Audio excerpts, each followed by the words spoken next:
Olá pessoal, bom, eu estou aqui mais uma vez, vamos fechar então esse conteúdo de antes das férias e também falar agora do ciclo 3, que acabou de entrar para vocês aí na aba material. Só que antes eu queria apresentar para vocês as minhas cachorrinhas. Essa aqui é a Suzy Mary, vocês lembram, né, que eu falei para vocês na aula presencial? Suzy, dá um oizinho lá. Isso. Muito bem, agora eu vou pegar preto Wilson. Espera aí.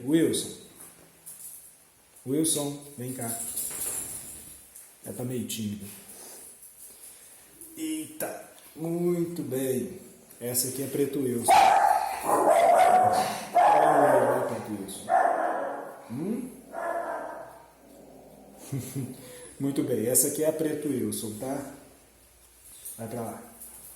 Pronto, vou fechar a porta.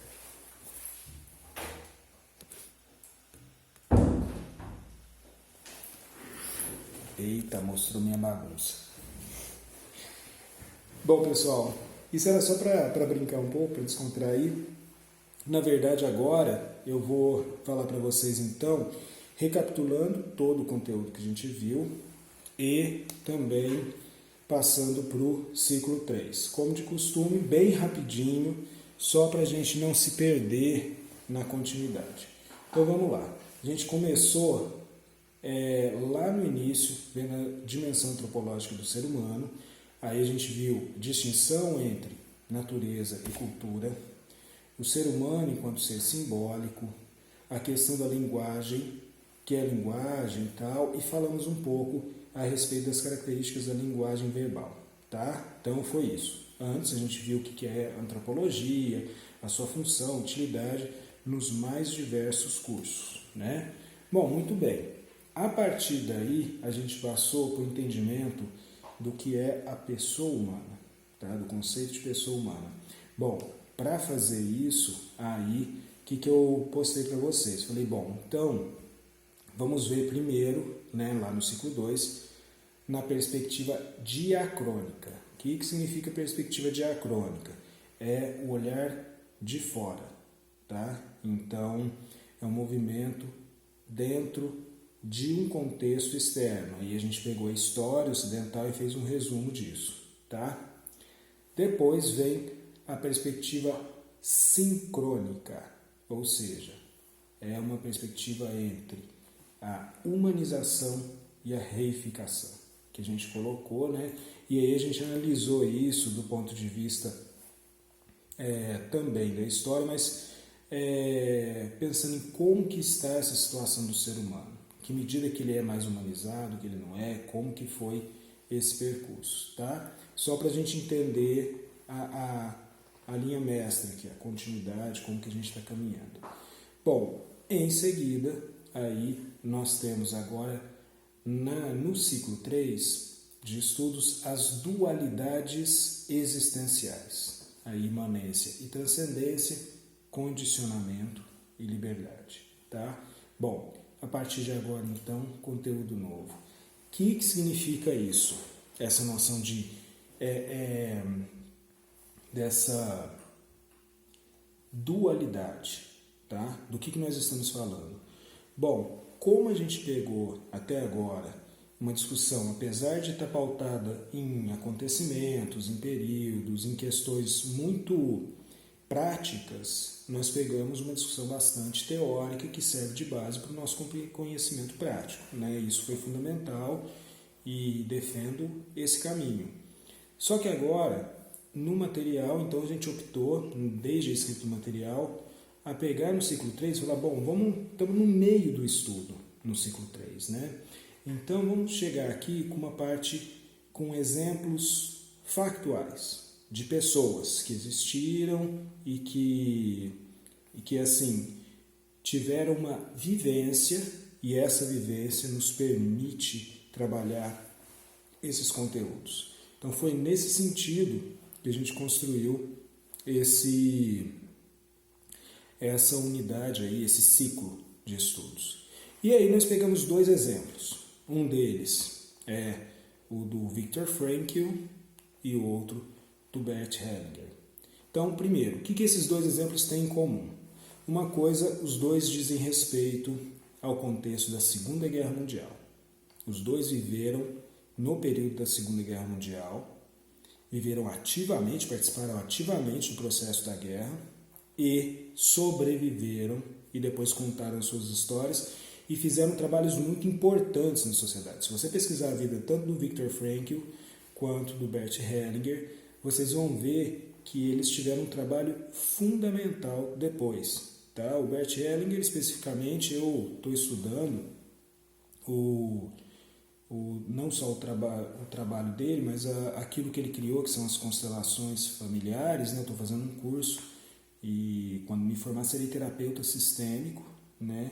Em constelações familiares, tá? Constelações sistêmicas familiares. Então, assim, eu tenho um carinho, uma afinidade muito grande por ele. E o Viktor Frankl, ele é muito caro não só para mim, mas para a instituição inteira, né? Porque o claretiano tem muito, especialmente na figura do Padre Sérgio, tem muita afinidade por causa da perspectiva de fundo humanitário que o Viktor Frankl resgata, tá? Ambos os dois são figuras muito importantes, tá? Que têm uma história notável. Ambos os dois falecidos. O Bert Hellinger, ele faleceu enquanto eu escrevi o material, no ano passado, né? E o Viktor Frankl não, já faz mais tempo, né?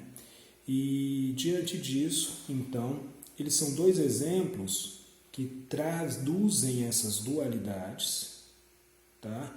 Entre aquilo que é necessário, indispensável para a gente viver, que faz parte da nossa vida, que não tem jeito, e que impõe desafios, impõe condicionamentos, e aquilo que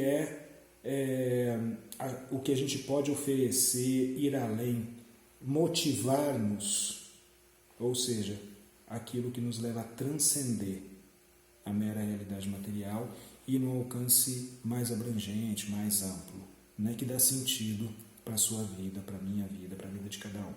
Tá? Então, é nesse cenário que a gente discute os dois. Tá? Então, entre a imanência e a transcendência, o condicionamento e a liberdade.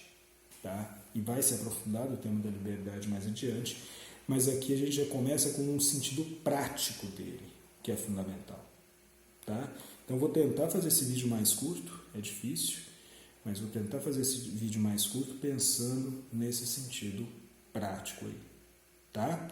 Muito bem, então vamos começar aqui. Vocês vão ver que no trabalho de vocês começa pelo amigo Viktor Frankl. Tá? E o livro base dele é esse livro, Um Psicólogo num Campo de Concentração. Ele... Passou um mosquitinho aqui. Ele acaba sendo muito importante porque ele conta a história dele e tal, como que foi. Viktor Frankl passou por vários campos de concentração, né? Foi aprisionado enquanto judeu durante a Segunda Guerra Mundial. Então, ele passou por todas as privações do campo de concentração e ele contou isso. São histórias horríveis, né? Para ler tem que ter estômago. Eu não retratei, fui eu que escrevi essa unidade, eu não retratei tudo que ele colocou lá, só retratei o que eu achei realmente necessário. Porque é muito angustioso, é muito sofrimento, né? Mas quem tiver curiosidade, quem tiver interesse em aprofundar, você acha o livro dele por aí, né? Eu indiquei na unidade também, vocês têm condição de acessá-lo até online e fazer download e tal e lê-lo, tá? Mas ou comprá-lo também na livraria física. O importante aqui desse trabalho é perceber que ele coloca a situação do campo de concentração, vai colocando todo esse peso que isso tem e como as pessoas vão mudando. Elas vão deixando de ser gente, por assim dizer. Né? Você vai perdendo a sua característica humana, você vai se tornando indócil, você vai se tornando mais selvagem, no sentido de grosseiro, de grotesco. Tá? Só que ele defende o seguinte, tá? Você vai perdendo isso, mas ao mesmo tempo que você vai perdendo isso, por que você vai perder? Para se adaptar, para dar conta do recado, para dar conta de lidar com tanta coisa ruim, né? E aí ele vai citando, vocês vão ver que ele cita lá as figuras de autoridade, inclusive entre os judeus capturados, né, que vão se tornando pessoas de uma hierarquia um pouquinho mais alta lá dentro, com alguns privilégios, que nem são tão privilégios assim, mas né, ou são naquele contexto. E resultado, diante de todo esse cenário, ele coloca uma questão fundamental. Por pior que seja a privação, você sempre está fazendo escolhas. Não significa que a escolha é totalmente livre. Ela é recheada de condicionamentos. E você tem que lidar com esses condicionamentos. Mas ainda assim você escolhe. Você escolhe ser um carrasco dentro de uma situação onde há vários carrascos. Você escolhe ser um líder. Você escolhe ser alguém que quer passar desapercebido. Você aceita simplesmente a posição de vítima. E você também pode simplesmente perder o sentido de estar ali e se entregar para a situação. Há várias possibilidades. Então ele defende que esse exercício da vontade, ele acontece exatamente em todas as situações. O ser humano é muito competente, digamos, para isso. Né? Ele consegue fazer isso sempre. Sempre. Porém, você não está livre de condicionamentos. Então, você decide dentro de um conjunto de condicionamentos. Tá? Aí a questão é, qual que é o critério? Entendeu? Além dos condicionamentos que ele colocou, qual o critério? Aí vem a busca de sentido. E aí ele tem um desenho lá que vocês podem ver, se vocês abrirem agora e irem acompanhando, abrir lá o MDO na aba material, ver o ciclo 3 e forem acompanhando lá, vocês vão ver que tem uma imagem lá que é um plano cartesiano, né? É um gráfico, uma espécie de gráfico assim, né? É quase isso. E aí ele coloca lá em cima realização na vertical, realização lá em cima e desespero embaixo. E na horizontal, uma linha cruzando, em que do lado esquerdo está o fracasso e do lado direito o sucesso. O que ele diz, o Viktor Frankl? Olha, às vezes você está num nível imenso de sucesso. Ele fez uma pesquisa específica, né? Depois que ele saiu do campo de concentração, como ele era, tinha formação, né?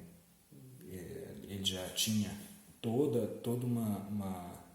uma trajetória dentro da saúde mental, então ele usou também essa experiência e traçou a sua própria linha de pensamento a respeito desse assunto. E aí que ele diz, né? Muitas pessoas às vezes têm muito sucesso, mas do ponto de vista do sentido, vivem em desespero. O que significa isso? A pessoa tem tudo que, em tese, dentro do sistema econômico, dentro da organização social, dentro do status quo vigente, alguém poderia querer ter. Mas não se sente plenamente realizada com isso. Ela tem, mas não é. Ela é a figura do desespero. Então tem muitas pessoas vitoriosas, do ponto de vista do sucesso, e que usam esse sucesso para esconder o desespero interior em que elas vivem. Algumas se matam, e vocês podem ver isso o tempo todo, tem vários exemplos aí. Outras entram em depressão profunda, outras lutam contra essa depressão. Eu vou pegar aqui, vou até pesquisar rapidamente uma frase que eu gosto, mas eu vou conversando com vocês enquanto eu pesquiso ali. Porque é de um cara famoso, né? É o Jim Carrey.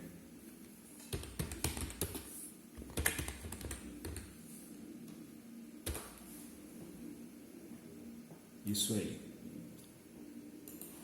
Ele tem uma frase, é que tá, é difícil porque quando a gente vê, a gente nem sempre consegue identificar a fonte, mas é atribuída a ele essa frase.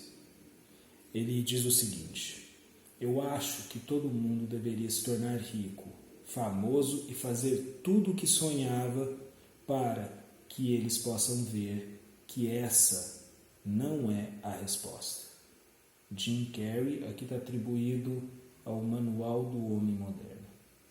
Ou seja, o que ele está dizendo aqui? Isso significa que enquanto as pessoas, de acordo com ele, não tiverem essa experiência do sucesso com o desespero, né, usando agora a denominação do Viktor Frankl, elas não vão entender que ter dinheiro, ter fama, ter tudo isso pode ser muito bom, mas não é tudo. Não lhe garante uma vida plena. Vida plena é outra coisa. Então, aprender a ser é fundamental. E ser é ter sentido. Construir sentido o tempo todo. Então, essa é a questão fundamental. Então, ele chama atenção para isso, né? E eu acho um exemplo muito importante, porque ele se recuperou. Se vocês verem a biografia dele, vocês vão ver que ele se recuperou de uma depressão profunda. Ele teve muitos problemas sérios, né? E muitos atores e atrizes de Hollywood morrem, muitas pessoas assim prematuramente, pessoas adquirem grandes vícios, né? Grandes compulsões, tendo muito sucesso. Aí você pensa, é por diversão, é porque a pessoa era irresponsável. Também podemos elencar isso, só que há um profundo vazio lá dentro, por trás disso. Uma falta de realização diante de tanto sucesso, né? Pessoas deixam escapar isso o tempo todo dentro da mídia e tal, e isso é muito comum. Então o Viktor Frankl aponta que muitas pessoas, por outro lado, não têm esse sucesso, são as fracassadas, na linguagem dos norte-americanos, os perdedores, os losers, mas estão plenamente realizados. Com pouco, muito pouco que eles têm, tudo tem significado. A água que ele bebe tem mais significado que o uísque caro ou que a outra bebida preferida, caríssima, que o outro bebe, tem para ele. Então, essa é a questão fundamental que ele trata, né?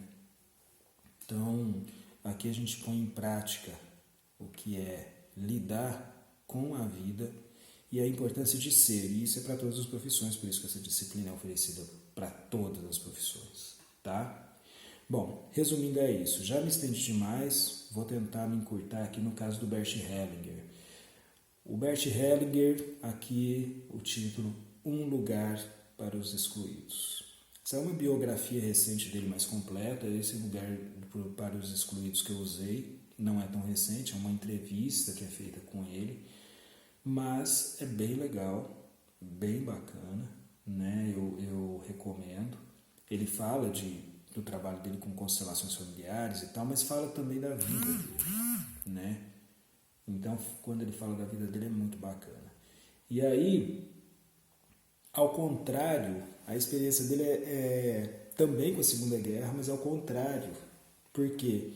Bert Hellinger foi soldado nazista e ele nunca foi adepto do nazifascismo. Ele não era adepto de Hitler, ele era alemão, não era judeu, né?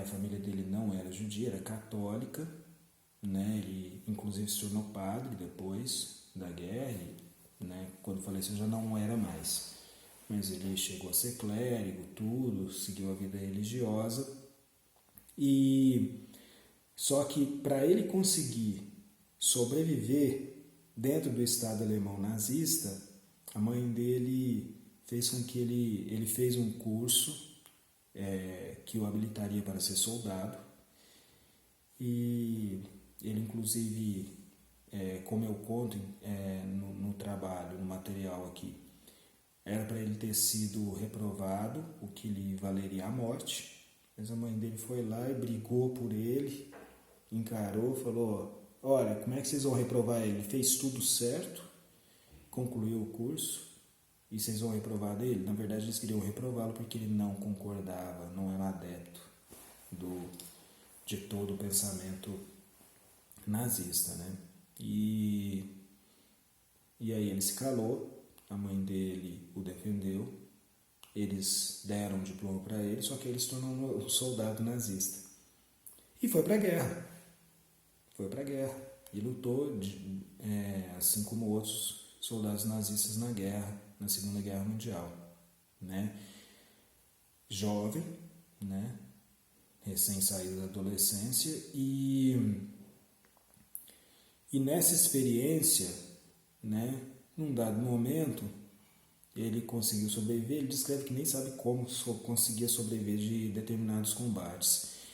E além de sobreviver, aos combates, quando Roosevelt e o seu exército começaram a fazer a virada na Segunda Guerra, né, junto com, naturalmente, todos os aliados, né,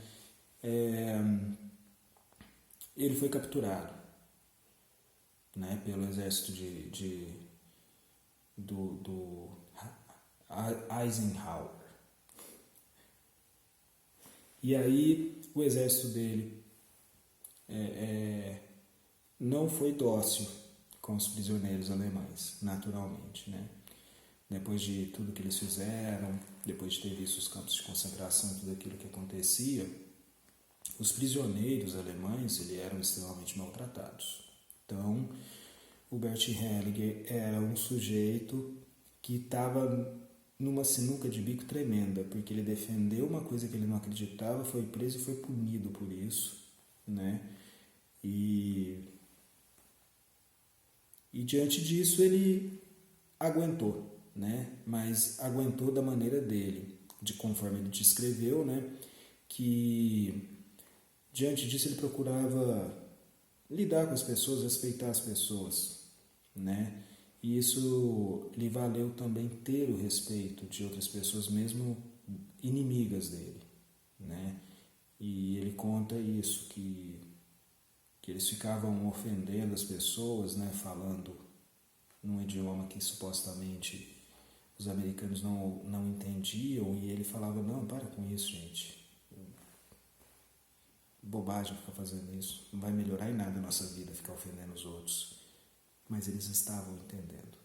E ele inclusive foi, de alguma maneira, beneficiado por isso. Porque acabou tendo alguma empatia, estabelecendo alguma empatia com os seus carrascos.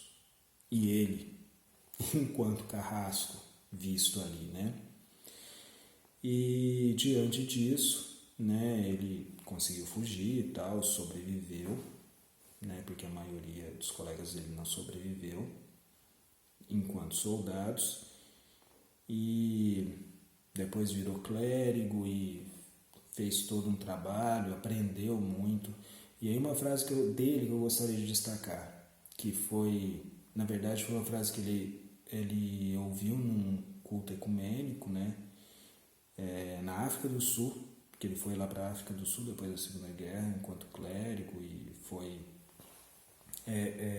trabalhar lá, se formou em pedagogia, atuou como professor, como diretor de escola, e lá ele conheceu a dinâmica de grupos, né, como ele assim chamou, como era chamado.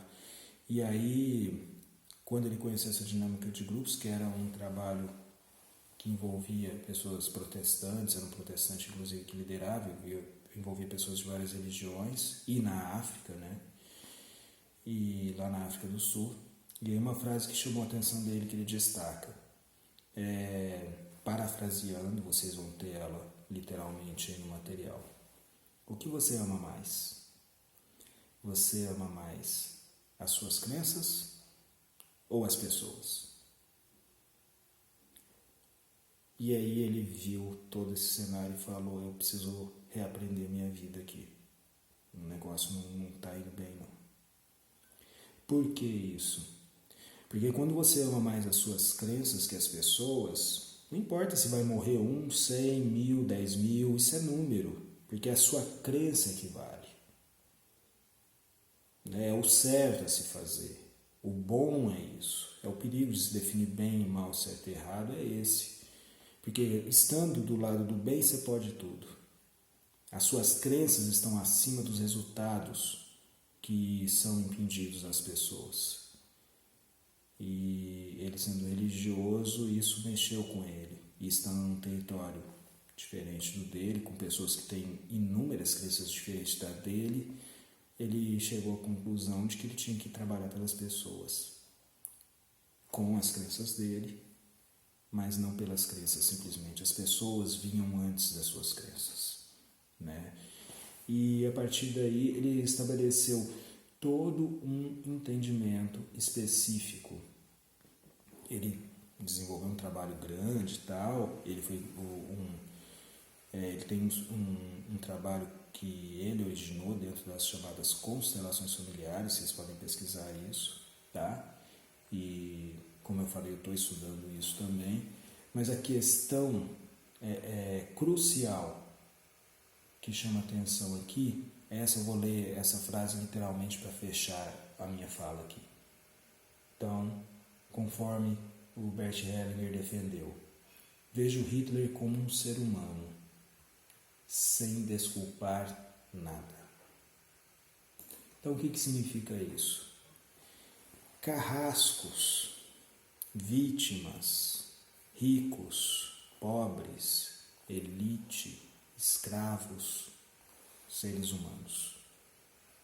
Não significa perdoar ninguém, mas significa a lei precisa existir, a punição precisa existir, mas nós precisamos entender que somos seres humanos independente disso. Então, a gente chega num ponto que a gente fica lutando pelas nossas crenças e nos esquecemos que os outros são seres humanos. Nós lidamos com condicionamentos que estão vinculados àquilo que a gente pensa, aquilo que a gente acredita que é certo, e enquanto isso a gente esquece que o outro existe. Então, eu resgatei ele porque ele trata muito bem desse sentido antropológico de ser humano que está embutido na disciplina. Precisamos olhar para o outro, precisamos entender o outro, precisamos conhecer o outro, e nós somos o outro para alguém. Então, diante disso, muitas mazelas, muitas rixas caem por terra. Você chega num ponto de para que tanta briga? Para que tanta discórdia? No final das contas, se a gente analisar isso profundamente, quem garante que nós todos não estejamos totalmente errados, acreditando que só um está certo e talvez tenha uma outra coisa muito mais consistente que seria possível ser alcançada se a gente abrisse mão de fechar as nossas crenças e colocar as nossas crenças acima do valor das pessoas, tá? Então, é isso que ele trata. Então, nesse significado de transcendência, o que transcende aqui é você ir além daquilo que você acredita para ir ao encontro da pessoa humana, tá? Então, essa seria a transcendência aqui visível. E a imanência é porque nós precisamos uns dos outros também, a gente tem esse direcionamento, essa necessidade, tá? Então, basicamente, fechando, concluindo, esses dois exemplos práticos nos servem para caminharmos para um entendimento bem plural, bem dinâmico, bem valioso do ser humano, que é o quê? Nós todos buscamos, de acordo com as nossas crenças, sucesso, conforto, felicidade. Você está buscando o quê? Aprimoramento profissional. Tudo isso é muito importante. Mas por que a disciplina antropologia? Por que todo esse conteúdo? Por que essa preocupação do Claretiano Centro Universitário em transmitir essas questões? Porque temos que nos preparar para sermos pessoas enquanto profissionais, enquanto cidadãos qualificados para dar sentido para as nossas próprias vidas individualmente e para termos condições de compartilhar sentido com os outros. Tá? Como vimos anteriormente, no ciclo 2, nós estamos perdendo a capacidade de gerar sentidos de acordo com o Zygmunt Bauman. É preciso, é fundamental resgatar isso. Eles dão caminhos para isso, tá? E era isso que eu queria falar para vocês. Diante de toda a crise de valores que a gente vive, existem caminhos. Só que esses caminhos a gente tem que cultivar o tempo todo, né? E estamos num período de pandemia mundial, agora mais que nunca. A gente precisa cultivar isso, tá? É isso, gente. Eu acho que esse é o último vídeo. Eu vejo vocês depois das férias e torço para que todos estejam muito bem, saudáveis e ansiosos para que a gente possa continuar com esse conteúdo, tá? Um abração para vocês. Muito obrigado, né? Pena que não pudemos completar esses conteúdos presencialmente, mas que bom que temos os recursos à distância para a gente poder manter esse conteúdo, manter o contato e seguir adiante com as aulas, tá? Valeu, aproveitem bastante. Um abração, tchau, tchau.